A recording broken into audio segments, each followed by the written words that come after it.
मुझे याद करो का मतलब सिर्फ मेरी ज्योति बिंदु आत्मा को याद नहीं करो। आत्मा जिस शरीर के द्वारा पार्ट बजाती है उस साकार और निराकार के मेल को याद करो। इसलिए कहा जाता है शिव शंकर भोलेनाथ। क्या शिव के साथ कौन जोड़ दिया? शंकर जोड़ दिया। ये भी कहते हैं शिव शंकर भोले भाले, माने शिव है भोला और शंकर है बाल। फिर कहते हैं परम पिता परमात्मा, परम पिता के साथ परमात्मा जोड़ देते हैं।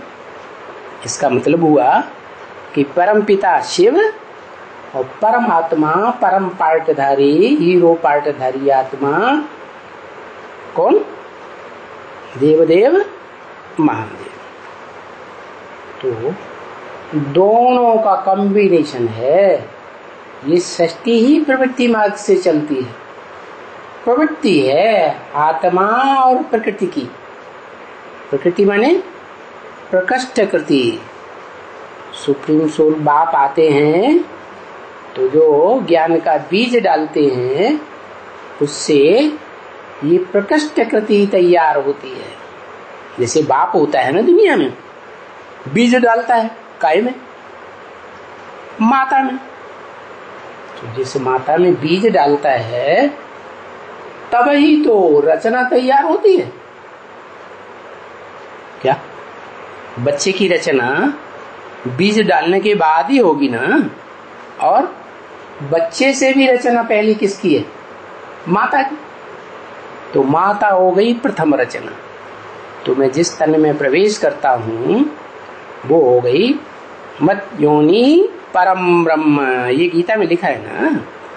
या मेरी जो योनि रूपा माता है वो परम ब्रह्म है, जिसका नाम ही मैं आकर के रखता हूँ।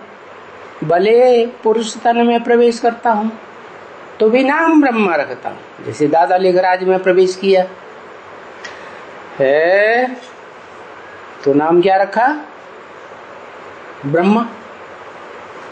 तो जो भी ब्रह्मा नामधारी में मैं प्रवेश करता हूँ, मुकर्रर हो चाहे टेम्परेरी हो, नाम देता हूँ काम निकालने के लिए।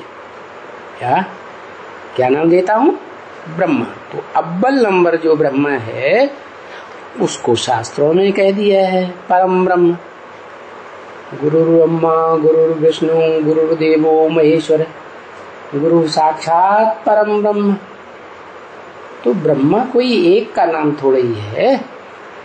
ब्रह्मा नामधारी तो अनेक है ना, तभी तो कहते हैं चतुर्मुखी ब्रह्मा पंचमुखी ब्रह्मा। तो ब्रह्मा के बगैर मैं कोई काम नहीं करता। तो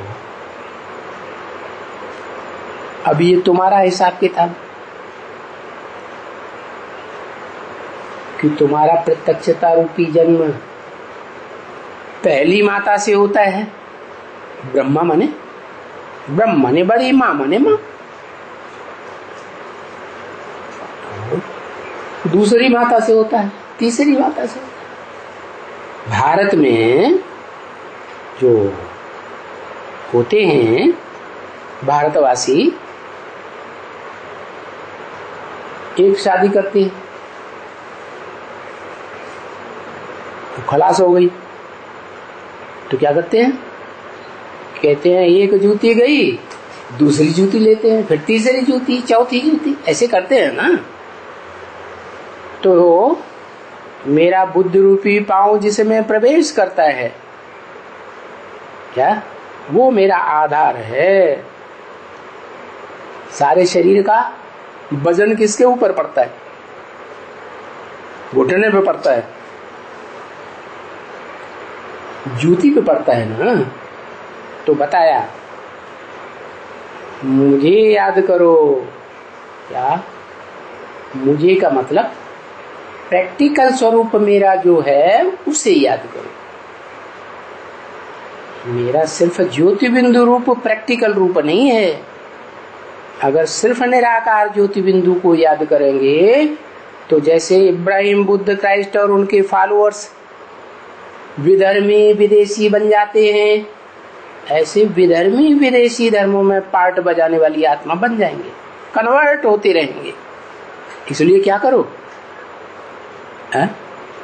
है सृष्टि प्रवृत्ति मार्ग से चलती है। मैं भी प्रवृत्ति मार्ग वाला हूँ। क्या दिखाते हैं ना, अर्धनारीश्वर भगवान का रूप, आधा स्त्री आधा पुरुष। तो मैं आत्मा, आत्मा को कहते ही हैं पुरुष, सुप्रीम सोल। पुरु माने शरीर रूपी पुरु, श माने शयन करने वाला आत्मा। तो मैं हूं सुप्रीम सोल पुरुष, परम पुरुष, और जिसका आधार लेता हूं, माता का बीज डालता हूं, है तो वो हो गई धरण माता। तो दोनों के मेल से ये सृष्टि का आरंभ होता है। तो क्या करो, ये बात जरूर बताओ, ये सिर्फ भगवान वाच ही है। भगवान ही ये बात बोलते हैं कि मुझे याद करो, तो तुम्हारा पाप कर्म भस्म होगा। और कोई याद करेंगे तो पाप भस्म नहीं होगा और बढ़ जाएगा।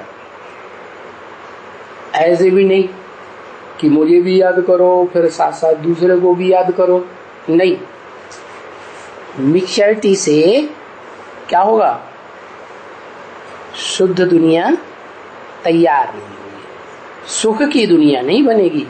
कौन सी दुनिया बनेगी, सुख और दुख का कॉम्बिनेशन वाली दुनिया बनेगी, जिसमें सुख थोड़ा और दुख जास्ती हो जाएगा। जैसे दूध का बड़ा घड़ा है, उसमें एक बूंद विष का डाल दो। अब विष तो बहुत थोड़ा है, लेकिन मिक्सचरिटी तो हो गई ना, क्या? तो वो मिक्सचरिटी एक बूंद की सारे घड़े को क्या कर देती, विष बनाई देती। तो अभी यहाँ तो भगवान वाच कृष्ण हो गया इस दुनिया में। क्या किसने उवाच किया, कृष्ण ने उवाच किया। अरे कृष्ण तो देवता है, देवता को मनुष्य से देवता बनाने वाला कौन, वो बात ही भूल गए। शास्त्रों में ये भी कहते हैं कि भगवान आकर के मनुष्य को देवता बनाता है। फिर ढेर सारे मनुष्यों ने शास्त्र लिखे, अगड़म बगड़म कर दिया, सारा ज्ञान जो है प्रदूषित हो गया। तो ये जो बात आई है शास्त्रों में, कृष्ण भगवान वाच, ये पहले नहीं थी। क्या? जब शास्त्र सात्विक स्टेज में बनाए गए थे पहले, तब उसमें कृष्ण का नाम नहीं था।